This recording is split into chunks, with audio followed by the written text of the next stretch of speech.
Depuis quelques années, on a beaucoup d'études qui nous démontrent que la sédentarité est à un risque très élevé de mortalité, toutes causes confondues.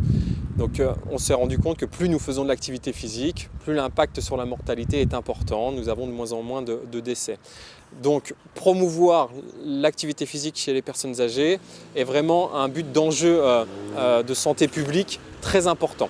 La population de personnes âgées est à haut risque de développer des problèmes de santé toutes causes confondues, les maladies cardiovasculaires, les cancers, les diabètes, mais également des chutes d'origine mécanique à cause de troubles de l'équilibre. L'activité physique va jouer sur toutes ces morbidités, ces pathologies.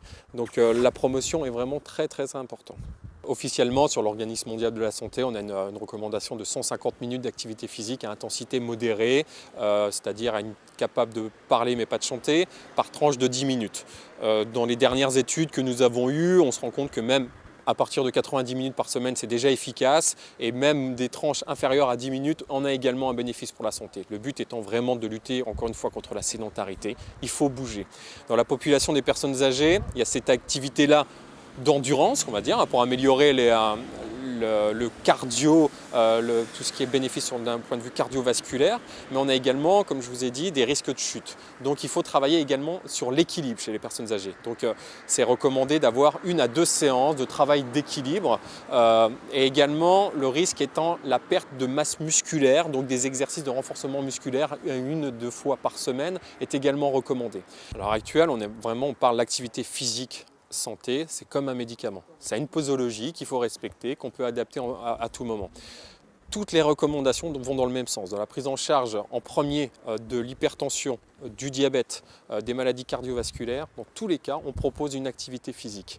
Toutes les études vont dans le même sens. L'activité physique, ça diminue la mortalité, on en est sûr.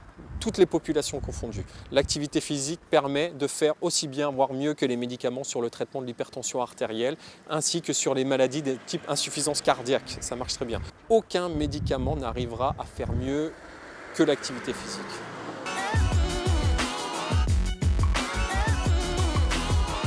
Le réseau Activité Physique a été créé, c'est une association qui a été créée en 2016 et qui fonctionne depuis début 2017. Donc depuis 2017, on a reçu plus de 180 patients qui ont bénéficié d'un bilan de forme. Donc c'est des petits tests de terrain qui nous permettent d'évaluer un petit peu la tonicité, l'endurance et puis les capacités du patient en termes d'équilibre également. Et suite à ça, on va fixer des objectifs avec le patient. L'objectif est vraiment de choisir des exercices à la portée de tous, où chacun peut travailler à son rythme avec des variantes, en travaillant notamment sur des exercices de coordination, d'équilibre, de renforcement musculaire. Il y a des patients qui sont vraiment très sédentarisés, voire déconditionnés musculairement. Donc l'idée, c'est vraiment ici d'être un tremplin en activité physique pour reprendre goût à l'effort, reprendre aussi un petit peu conscience de son corps pour progressivement travailler aussi sur l'image de soi. Suite à ces 7 séances, on va faire un bilan avec le patient, voir ce qu'il en a retenu un petit peu. Puis on va leur diriger vers une activité plus durable. Donc ça va être plus sur des activités en association ou dans d'autres structures pour qu'ils puissent pratiquer de manière durable l'activité encadrée. Ou alors en autonomie, si le patient se juge apte à faire en autonomie, qu'il a tous les outils nécessaires pour pouvoir pratiquer seul, il va pratiquer seul l'activité.